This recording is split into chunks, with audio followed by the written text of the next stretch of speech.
Good afternoon, everyone, and welcome to today's session on deep learning. Today, Jeannie ma'am will take your session.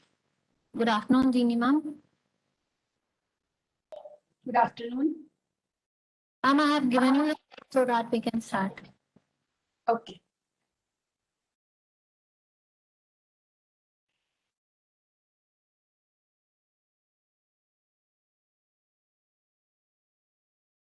Good afternoon, everyone. Today we are going to discuss the next session of the deep learning. We'll continue where we left, where Padma ma'am left before. So we are going to discuss some of the techniques to reduce the overfitting of the data. Am I audible properly? Yes, ma'am. Okay. So we are going to discuss today some of the techniques that are used to reduce overfitting of the data. So yes. So first of all, what overfitting is? It refers to the phenomena where your neural network models work well with the training data. That is, it will give the good accuracy when you train your model, but it fails when it sees the new data with the same problem domain. Like for example, you are testing your data and you have given some unseen data points, then in that case it is not able to give the correct results. So that is a problem of overfitting. That is, you are working well on the training set but fails while the model encounters new types of the data, right? So we are supposed to reduce this problem. We cannot completely we cannot prevent this problem, but we can reduce it, right? So overfitting there are various causes of the overfitting. There are different things that can cause our model to overfit. There are some of the two of the important things are, first one is due to the noise in the training data. So what does noise means? That when we are training our neural network, what it does, it picks the noise also as a data points, right? It considers them as also as a data point, and then learn from those data points, right? So while learning, it also considered it as a correct data points, right? It does not know that whether it is a noise or an actual data. So now the noise that is learned is unique to that training set only, right? Because we don't have some standard noise that will be present in the test set also. So while as soon as the model learns the new data, try to seize the new data and give you the answer, it does not have that noise, right? Because that noise was particularly for the training data. So the performance of the neural networks get worse, right? And now you will say that why neural network can pick up that noise in the first place. So that is the second cause of the overfitting, that is complexity of the neural network. Neural networks are very complex model, and the loss function we use for that is also very complex, right? So while fitting the model due to its high complexity, it can even see the smallest fluctuations that are present in the data. So the noise are also the fluctuation. So when it will see that noise samples, or then it will consider them as a fluctuation and try to fit that noisy points into the model that or the loss function that is trying to create. So while reducing, now the neural network want to reduce that loss or the error that it is getting. So it will try to fit those noisy points also. And while fitting that, the noisy points, the function that it gets to train the model is now very particular, right? So it can it is predicting every data point that is present there, either it is a noise or the generalized actual data point. So that is why when we give the new test set to it, that data point will be quite far from the line, the fit line that it is creating, or the fit function that it is creating, and which would give us the error, right? Which would result in the testing data to have the low accuracy. So this is how the overfitting is there in the neural networks. First, why? Because it is picking up the noise in the training data. The data is noisy. And secondly, the complexity of the neural networks is very high. So it can even learn even the smallest of the fluctuations in the data, and it will model that each sample, but in doing so, it is reducing the generalizability of the model.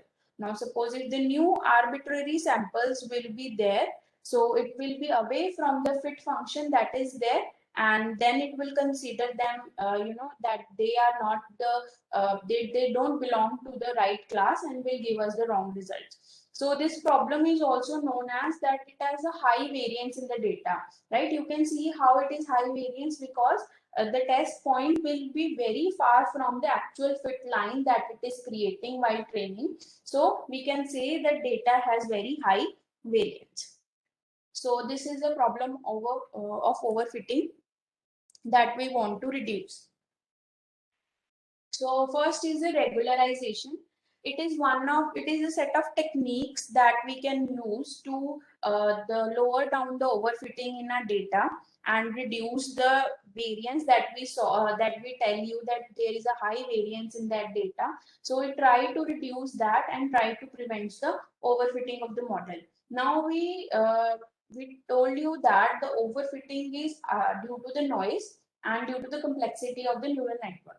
In real life, there may be noisy data present, right? So we cannot do anything about the noise in the data, but we can reduce the complexity of the neural network in order for the model to be more generalizable, so that it does not fit according to each and every data point. It should be a generalizable model that when the new data set arrive, it should not have a high variance, right?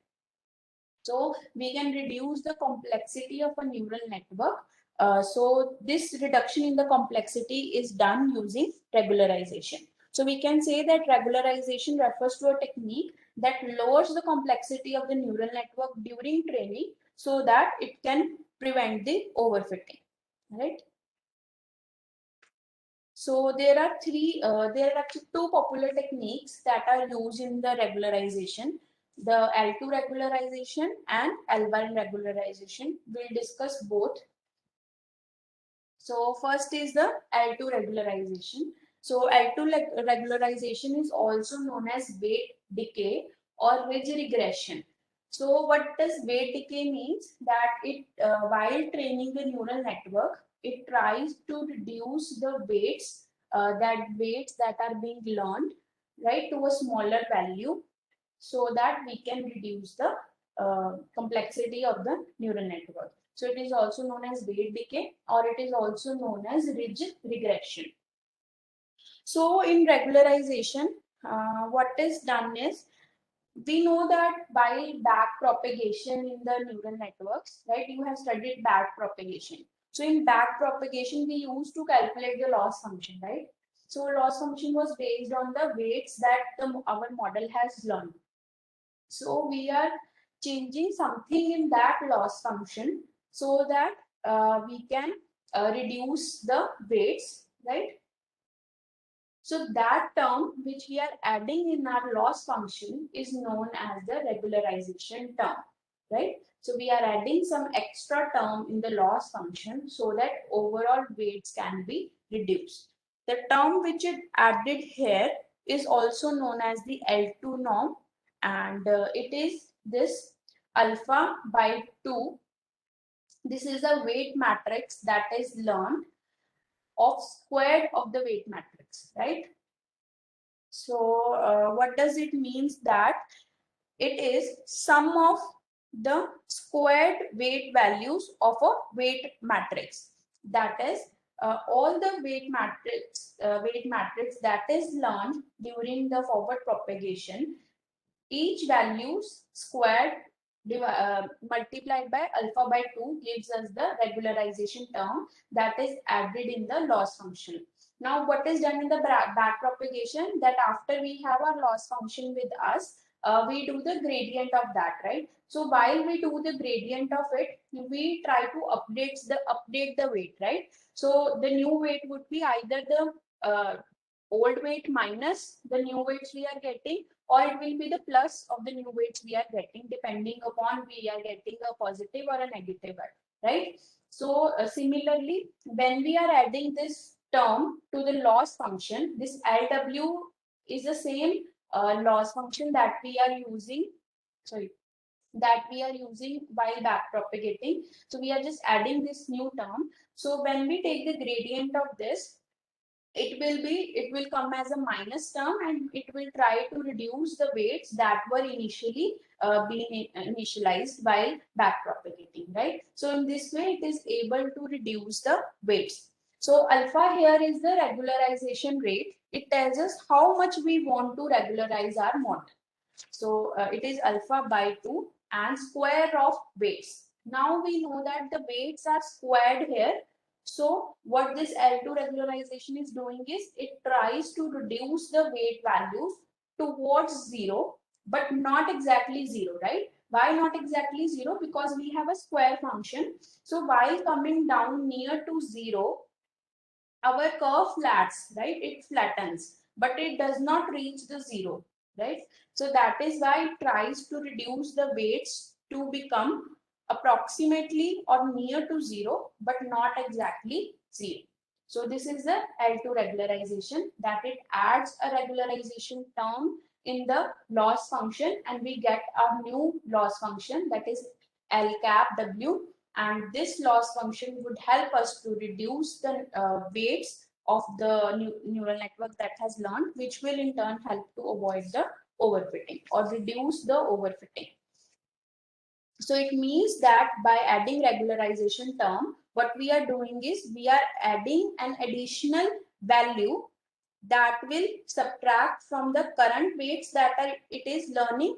So the new weights will be a little smaller each time the update is performed, right? So this is the L2 regularization. Similarly, we have L1 regularization. So it is also known as lasso regression. Sorry, here it should be lasso regression, not ridge regression. Let me correct it.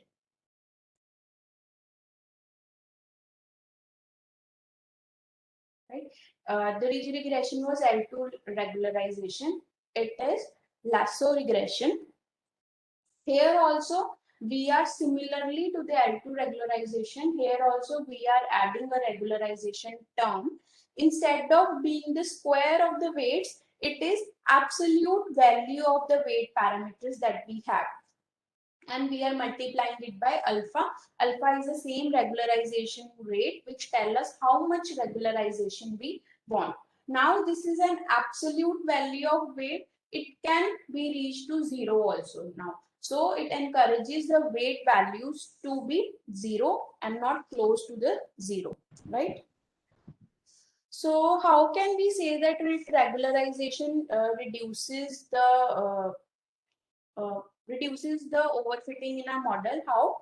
Because in each of the regularization, either it is L2 regularization or in L1 regularization, we are trying to decrease the weight parameters that we are getting, right? So weight parameters may become 0 if it is L1 regularization, or may become close to 0 if it is L2 regularization, right?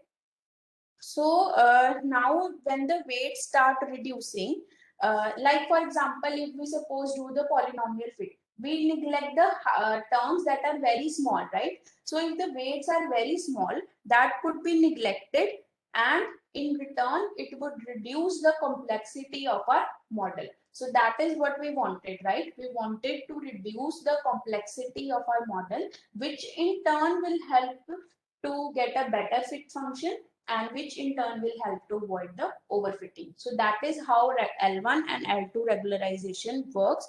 It tries to reduce the weights in such a way that the weights of some of the hidden neurons become so small that it can be neglected, which in turn will give us the overall complexity, which in turn helps to reduce the overall complexity of the model, right? So this is how L1 regularization and L2 regularization works, right? Any doubt in these two?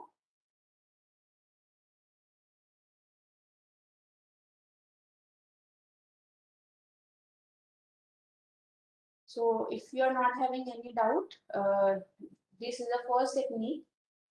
This is the first technique that we are going to use to reduce the overfitting. Now you have seen that here there is a term alpha regularization rate. Here also there is a term alpha regularization rate. So how we are supposed to choose this regularization rate? So that is the other thing. That is one important thing, that we are adding one another parameter here, choosing alpha. Like we chose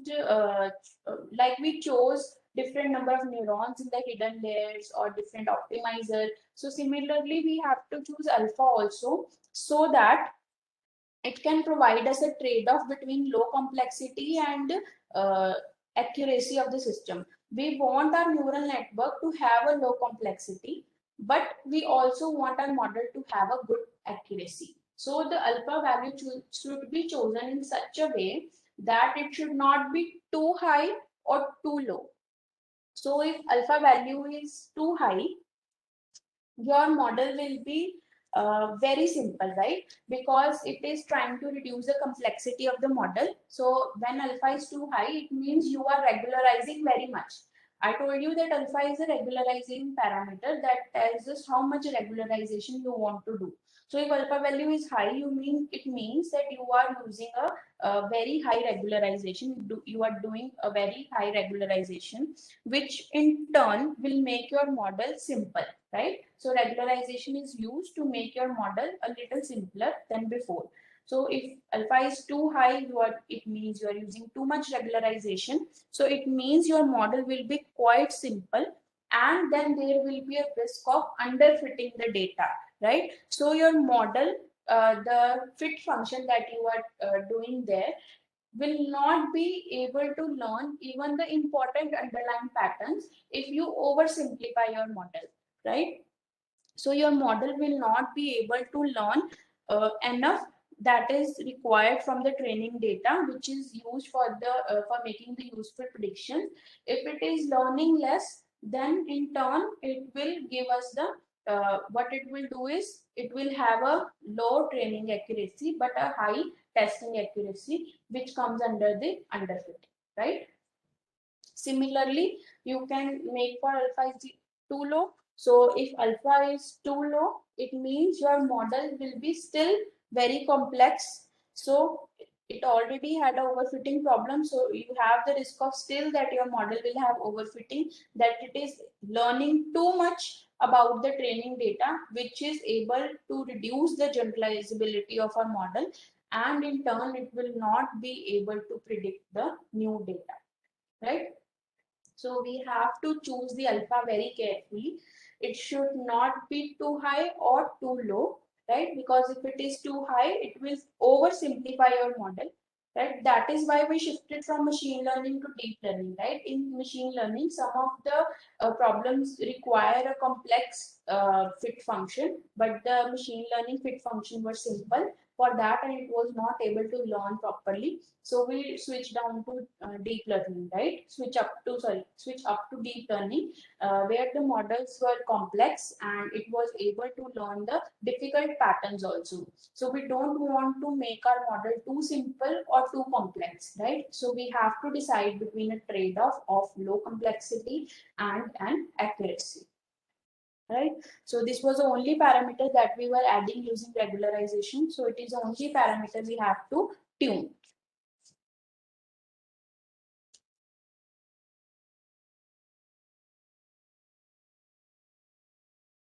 So the next thing is, apart from regularization, we can use the dropout also. Some also consider it under the regularization. Some consider it as independent technique to reduce the overfitting. So it can be considered as both. So what dropout means that with random probability p, the any neuron in the hidden layer or in any layer will be turned off, right? So what turned off means that it will not participate in giving us the parameters or giving us the result of the neural network. So at random, suppose we are giving a probability of 0.5. So with 50% probability, the neurons will be turned off and it will not participate while giving us the result. So as you know that the layer 1 is connected with layer 2. If we have a fully connected layer, it means every neuron of layer 1 is connected with every neuron of layer 2, right? Similarly, every neuron of layer 2 will be connected to every neuron of layer 3. So all these neurons will participate in predicting the result, and the weight matrix will be based on all the neurons that are present there, right? So if we reduce some of the neurons from there, then it will not participate in the learning the model, right?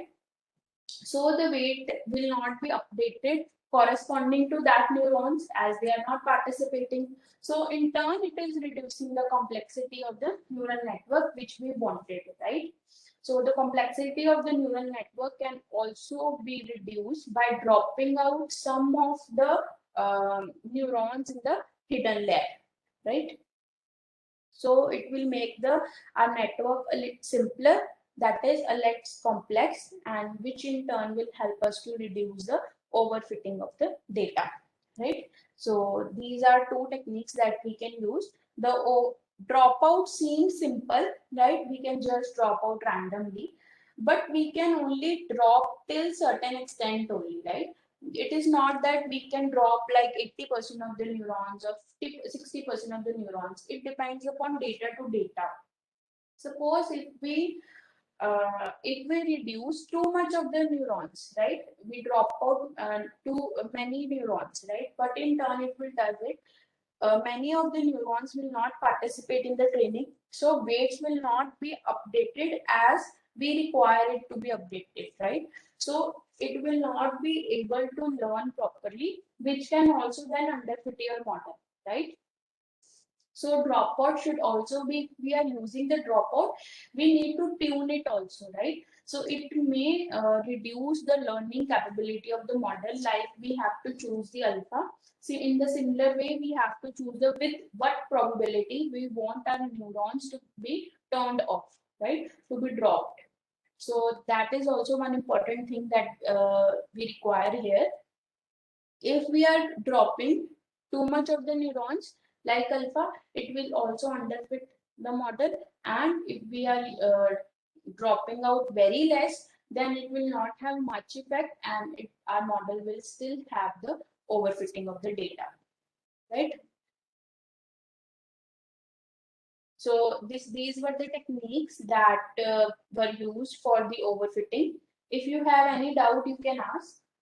Then we are going to implement this, and I will show you how these are implemented in actual practice.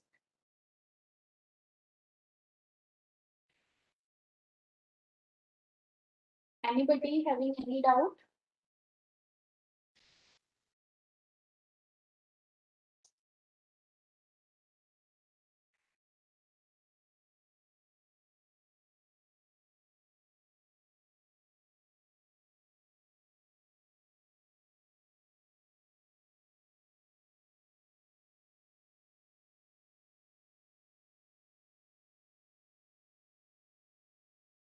Right, that was all about the techniques that are used to reduce the overfitting. So there are if we summarize, there are two techniques that we use. One is regularization and one is dropout.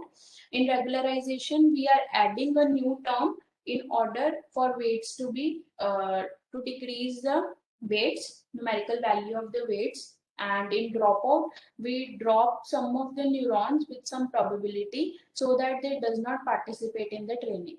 So while we are adding a new term in the regularization, what we are trying to use is we are trying to reduce the weight close to the 0 or equal to the 0.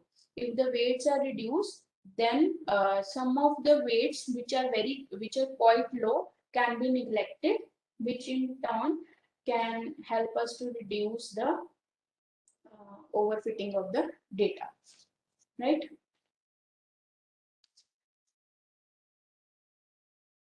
If it's clear, can we move on to the to show you how we are actually implementing these two things?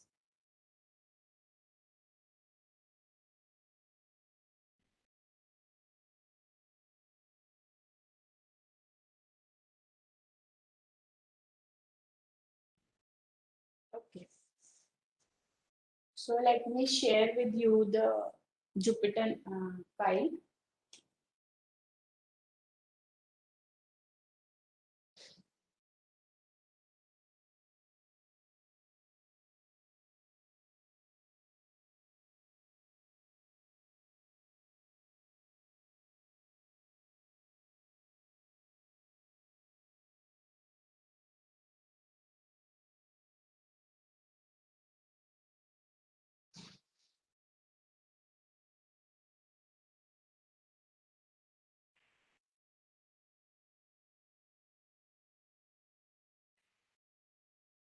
So this is the feed-forward neural network that we implemented in the I think starting lectures.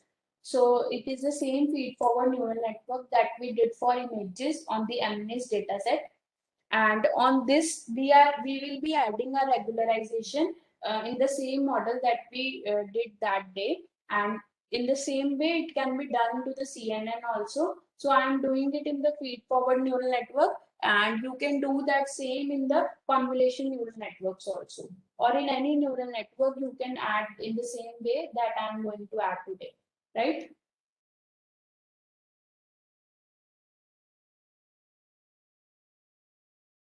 So you all remember this neural network that we did. Do I need to revise this, or we can directly move on to regularization? Do you one time need a summary of what we did? It was clear, okay. So we can directly move on to the regularization part. So let me run this first.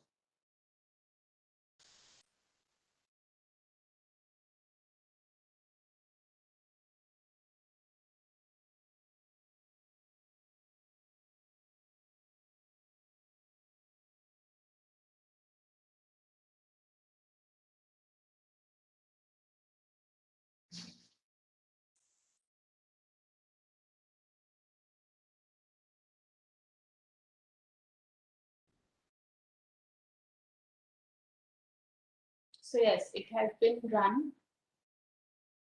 So you did import the libraries first of all, then you imported the data set, and this was all about the data set and this data set that we had. So we did the pre-processing of the data as required.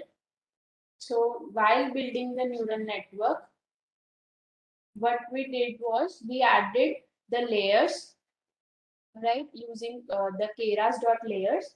In this, we add the two or three, we add two hidden layers and one output layer, and then there was one input layer. First of all, we'll do the regularization.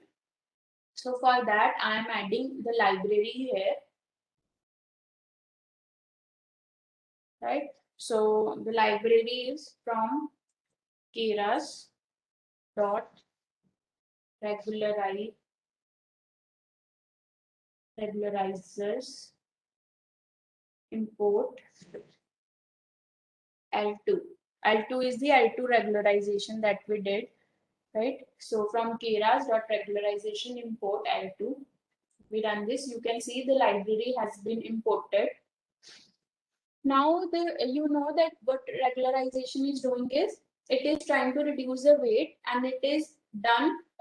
It is adding the term in the loss function, right? So we can add regularization to any of the hidden layers, right? So that we can have the reduced weights for hidden layers. So you can add it in both the hidden layers or one of the hidden layers, right? So you can try and test. So what will give you the better results? So these were the parameters that were there in the hidden layer. The input dim was the input size, that is how many input neurons will be there. 256 were the hidden neurons. We have a kernel initializer as uniform, that is uniform weights will be initialized, and the activation function was linear activation unit, linear rectified unit. So here we are adding our regularization terms. Now we know that I told you that weights will be changed, right? So it means we have to add the regularization to weights. So here weights were initialized using kernel initializer, right? Similarly, the weights can be regularized using kernel underscore regularizer is equal to, so which regularization we are doing here? L2 regularization. So while doing the regularization, I told you that there was a alpha, right, which told you the regularization rate, at what rate you want to regularize. So I'm using 0.01. So we can try with lower rate also or with higher rate also, right? So we have to try and test which rate works best. So I am doing this. Similar to this, we are regularizing the weights here. Similar to this, you can also add regularization to the bias also, right? In the equation, you know that the equation is Wx plus B, right? Where B is the bias and W is the weights that we are getting. So if we want, we have by default bias with us, right? So if we want to regularize the bias also, so that bias could be reduced because we are adding it to the equation, so that can also be done, or it can be done without that also. So if I want the bias to be regularized also, so for that I am going to use bias underscore regularizer. Here also we are using L2 regularization, and we can give any regularization rate that we want to give, right? So if I run this particular line, that it is run, right? So it means the syntax that we have provided is updated, and we have our regularizers with us. Similar to this, we can have the regularization in the second layer also, or if you want it to be only in the single layer, you can keep it that way also. So let's suppose we are adding it to the second layer also, kernel underscore regularizer is equal to L2 0.01. Similarly, you can add a bias regularizer.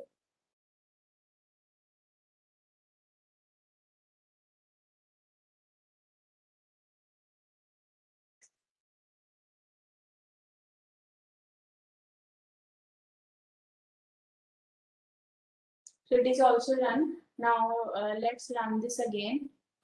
Mostly you will not be able to see the effect here. Why? Because the accuracy is already very good. I think we were getting the accuracy of, so how we did the last time this confusion matrix, right? So how can we get the accuracy? So one thing is you can do from this confusion matrix that you can get the true values from the diagonal, and then divide it by complete values, then you can also get the accuracy. One thing is you can also use the inbuilt library for that.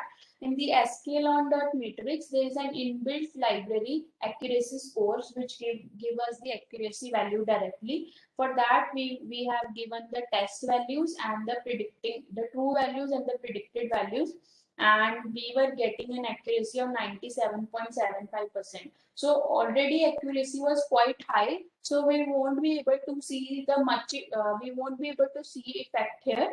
But to show you how it works, I am running it again.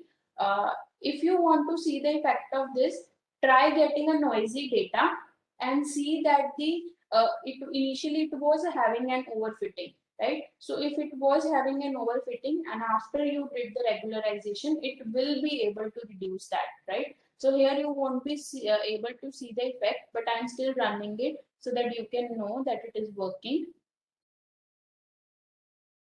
So I'm adding all of this, I'm just compiling. So we are not reducing any parameters here. So the number of parameters will remain the same. So if I run this,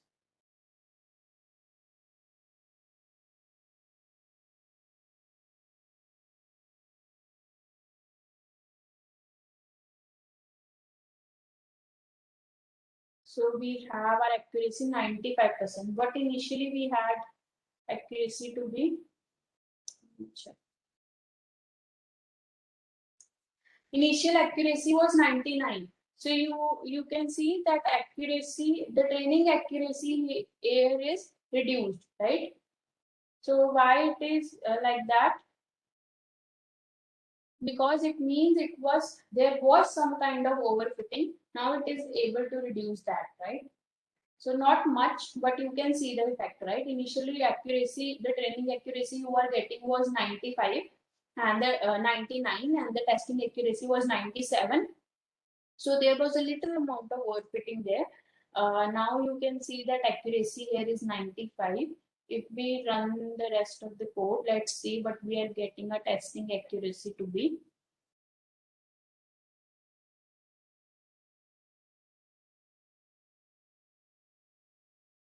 Okay, we are getting 94% accuracy, right? We are getting almost same accuracy as that of the training data, right? So you can see a little effect, not much, but we can see this effect more prominently if our data set is noisy, right? So you can choose a noisy data, and we can also use the different regularization rate. Suppose we are using 0.001. We try to reduce it further. Let's see if it is underfitting or still doing work well. Okay, so I'm doing here also. So let's change this to 0.001. Bias regularization also 0.001, and then run this again.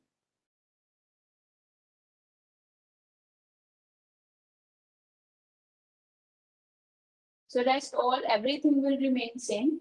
The change will be that hidden layers will now have a regularization parameter in it.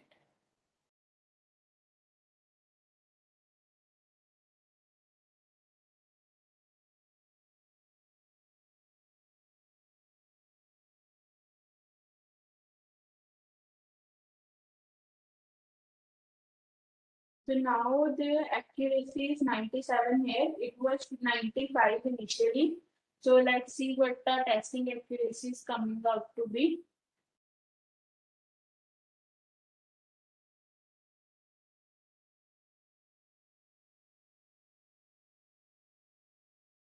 Okay. Now we have 97% testing accuracy and 97% training accuracy. So it is still working well with the low regularization also, with low alpha, that is 0.001.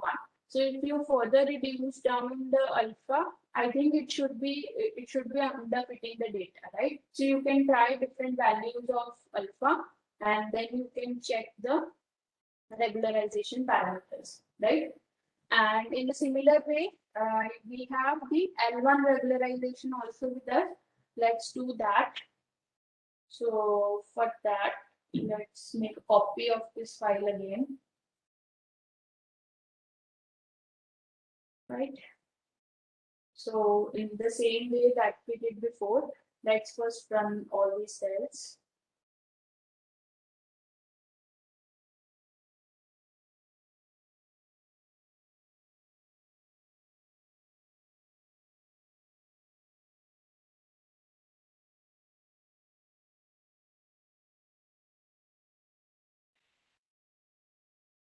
So you can see without regularization, we are getting almost 99% accuracy. But with L2 regularization, we were able to reduce the underfitting there, right? So here also I have added this accuracy score, and it is giving us 98% accuracy. So if I add this L1 regularization, so in the similar fashion, we'll add first of the library to it. So for that, from keras dot regularizer import L1. The same way we did for L2 also, same is the case with L1. I think there is a spelling mistake here.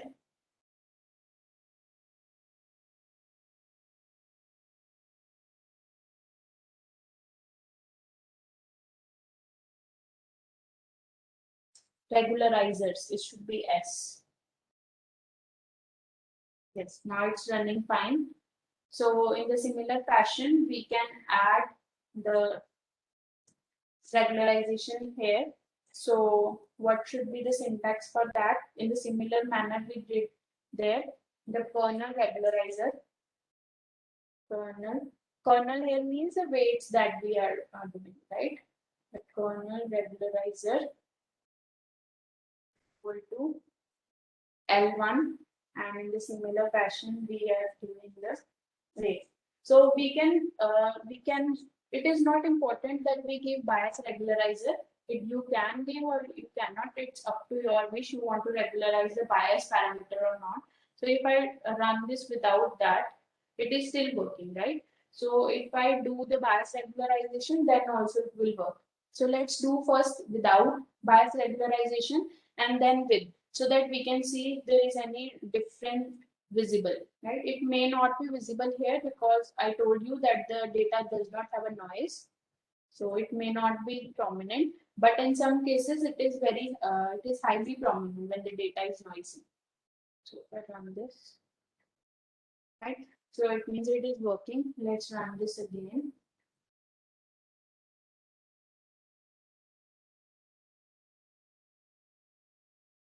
We compiled our model and then we are going to fit our model.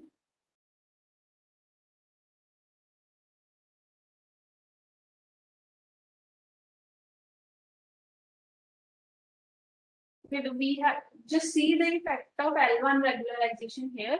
The accuracy is quite reduced. It means it has underfit, right? So it is not working. L1 regularization is not working well for this type of the data, right? So you can see the effect here. It has a negative effect here. So either what we can do is we can increase the regularization rate, or we can increase the bias regularization also. Let's see what the testing accuracy comes out to be, so we can be sure whether it's underfitting or not.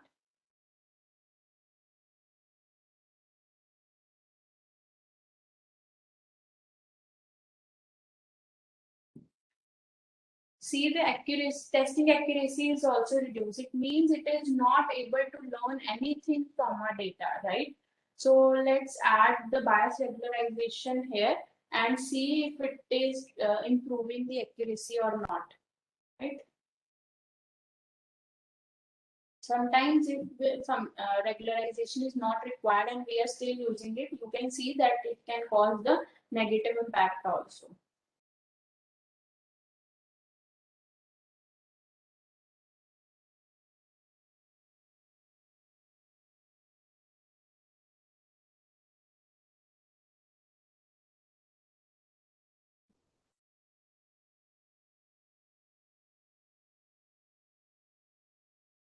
Okay, it should be L1 here. Yes, it's running fine. Let I add it here also. Regularizer is equal to L1 0.01. Okay, it's working fine. Let's see if now the accuracy is improved or still very low.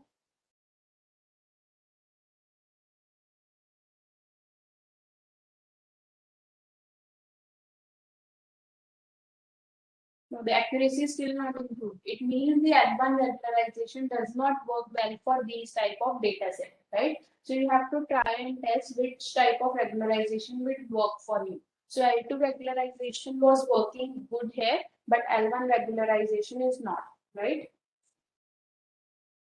So you can try different learning rates and different regularizations and get the different results, right? So last one thing we should try is let's try with lower rate and see if it is giving us any Ma'am, we positive. can add this optimizer or regularizer in yesterday's data set that we made, Yes, the we cat can and add dog, it.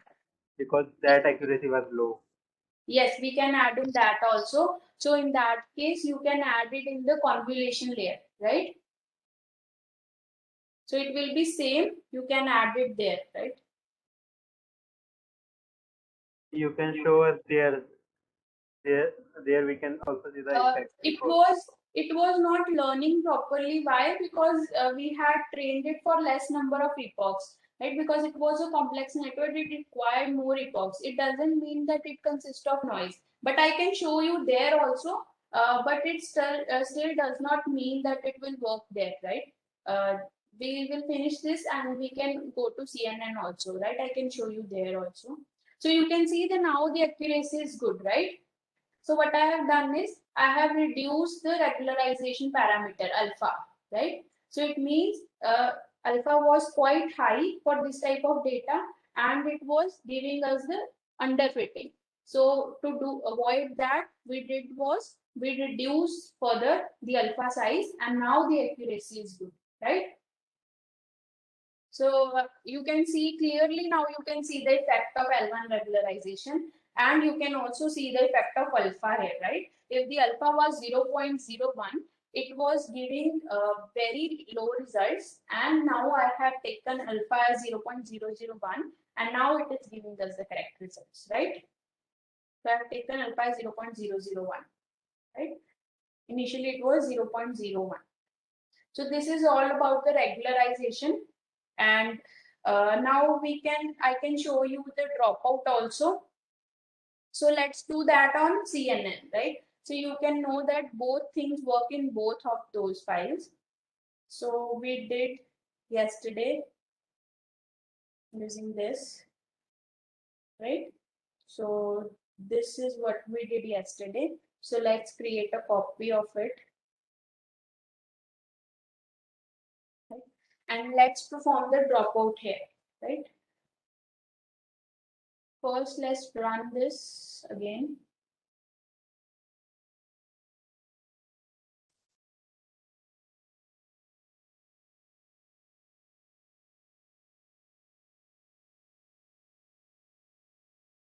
Model is learning. It will take some time to run this. So in the meanwhile, let's add the dropout, right?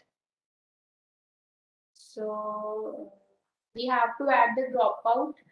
We can add the dropout at any layer, right? So I am going to add, this is also a layer that we are going to add. So inside this keras.layers, we are going to add this dropout layer, right? You can write like this, but I'm not able to run this. Just let finish it and then we can continue.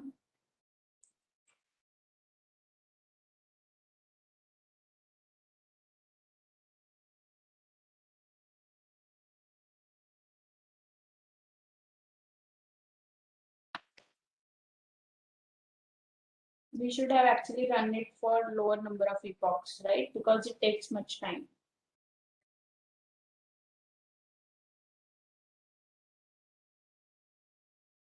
We were getting in CNN also, we were getting the same accuracy for the training as well as validation accuracy, right? Here also you can see that accuracy is almost same. Like the accuracy for training is 75 and validation accuracy is also 75, right? So it means it is not overfitting here, only that we have, not done the proper training. So that's why accuracy is less. It is not because of the noise present, right? Okay, so it is run. So let's see the dropout, right? So I have added a dropout layer here. So if I run this, it's working. Similarly, let's add the dropout here after we have flattened it.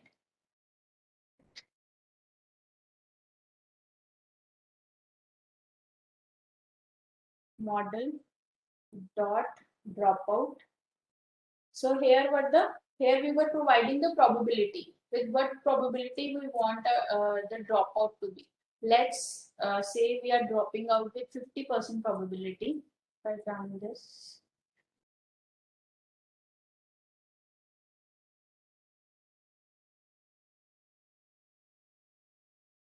Why it's not working here?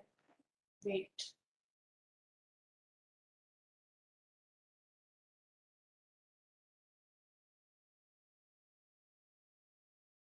sorry, we have to add the layer, right?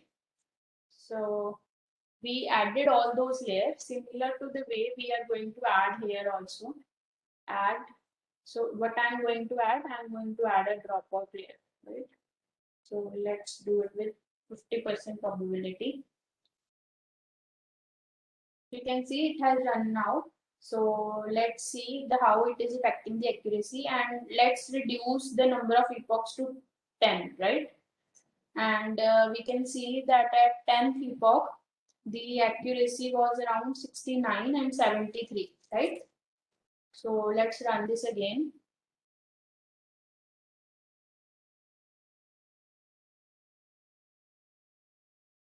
So we have randomly dropped 50% of the neurons, right? With probability 50%. So let's run this again and see how it's working.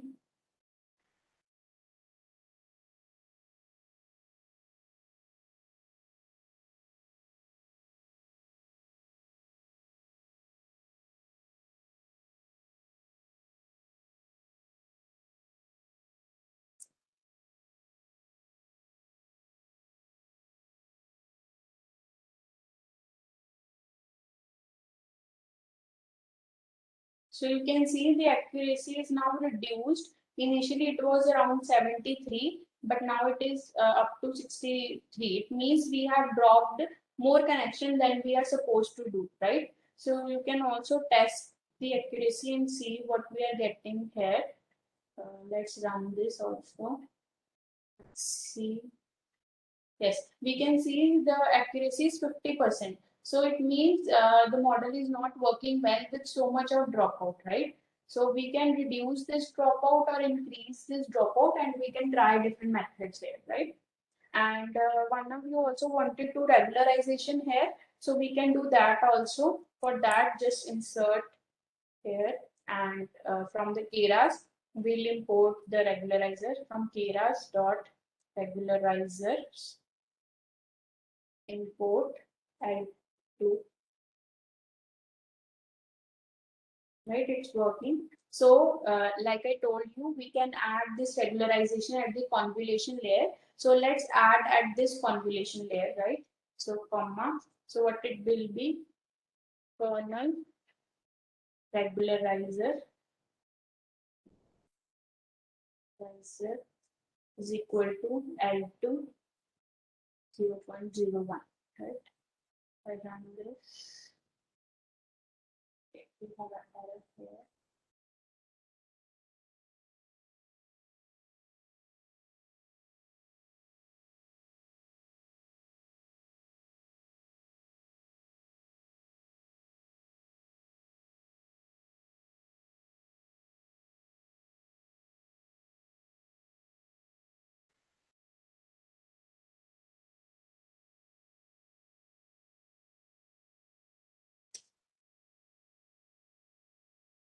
Think it is because of the dropout. Let's wait. Let's run this again.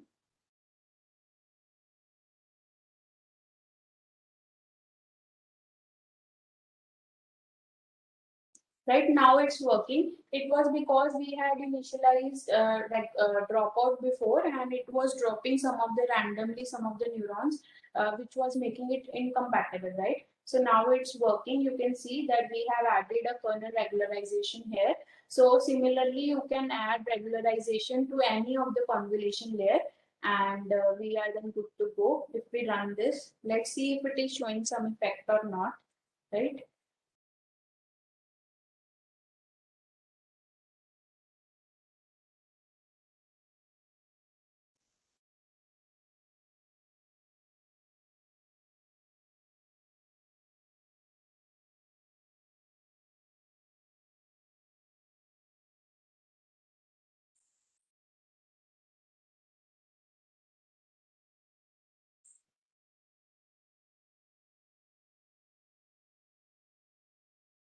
You can see it is still reducing the accuracy, right? It's not working well for here also. So we can try reducing this regularization parameter, and then we can test. So this is all about trial and testing, right? So it cannot be done in one go. You have to see which thing works best for your type of the data. So every data is different. So in general, this works well for the noisy data, and rest you have to see that it's working for you or not, right? So main thing that I wanted to show was the how the syntax is and how we are going to implement it, right?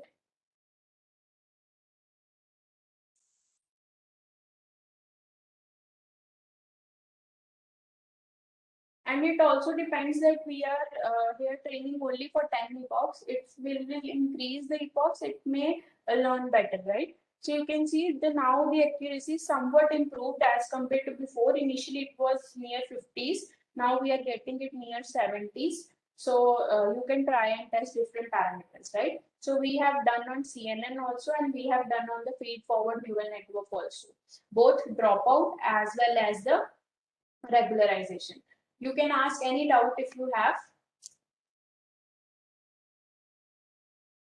in these two techniques that we use for overfitting of the data.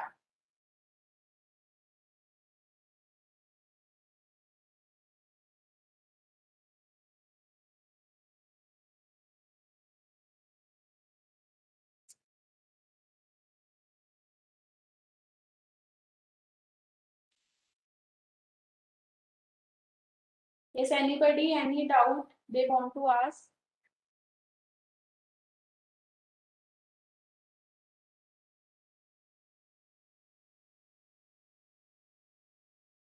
In the similar fashion, we can also do dropout also in feed forward neural network, right?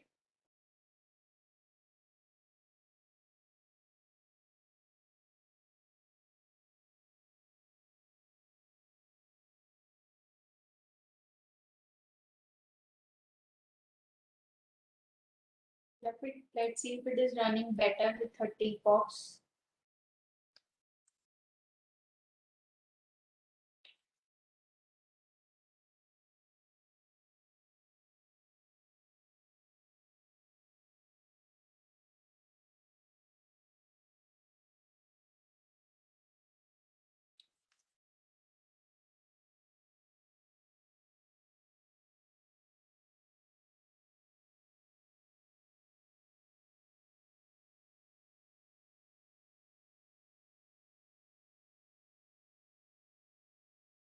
You can see we were at 10 epoch, we were around 70s, right? So it means the accuracy is still increasing. We are still learning. The curve has not converged, right? So you can try it with even 100 epochs also or 500 epochs also, and you can see where your model converges, right?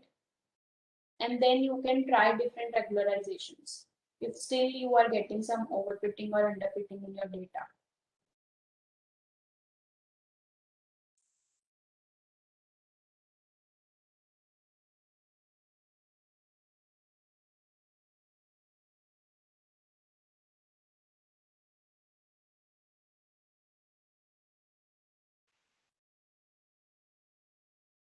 You can see we have reached 75 and 76% accuracy, means there is no overfitting, right? We can further increase this accuracy using different layers, right? Or we can try different parameters, or we can add the number of epochs also. So that's it for today. And if you have any doubts, you can ask.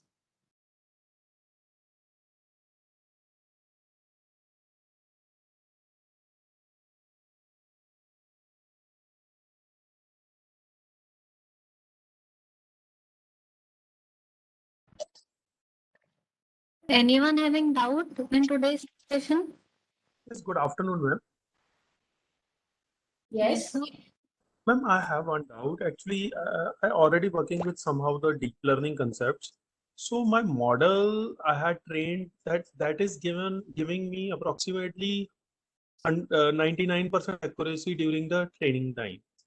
And simultaneously, when I trained on, when I test or validate that model along with the same created model, so it is giving approximately 85 to 85% approximate accuracy. So is it fine, or we can say it is underfit or overfit concept? So what training accuracy were you getting? training accuracy, I'm getting approximately 97 to 98%. So it means your model is overfitting somewhat, right? It can be, the difference can be reduced. We cannot fully, we cannot be like training accuracy is 90 and testing accuracy is also 90.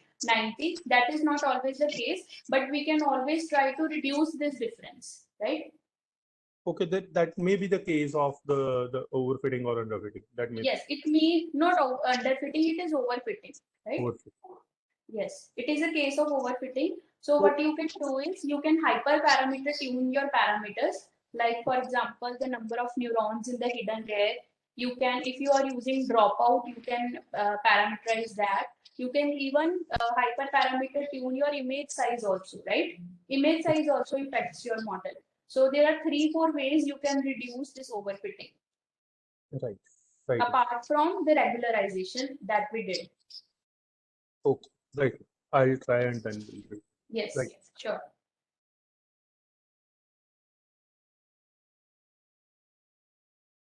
CNN can also be used for numerical data, but most of its application is in image processing. That is why we have done image processing using CNN. For the 1D data, instead of using conv 2D layer, we will have a 1D layer for it, right? You can use it for numerical data as well, but it has most of its application is images. Why? Because we are applying filter on a pixel by pixel basis. So it will better give results in the images, but it can be used for numerical data as well.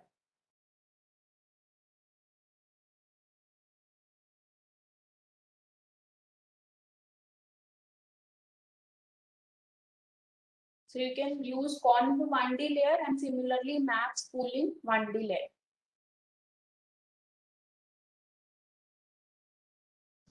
Any other doubt?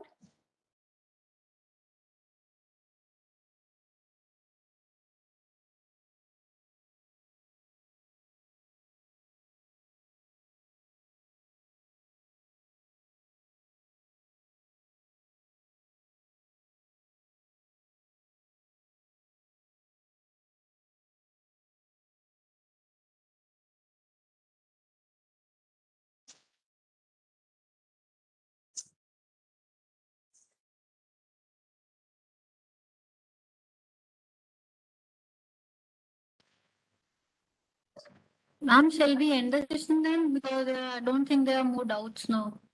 Yes, we can. Thank you. Thank you, everyone. Okay, ma'am. Thank you. So for today, you will get the attendance link in WhatsApp group only. I'll forward it in the WhatsApp group. Will that be fine with everyone? Yes, ma'am. Okay. So I'll forward your attendance link in your WhatsApp group only. Thank you.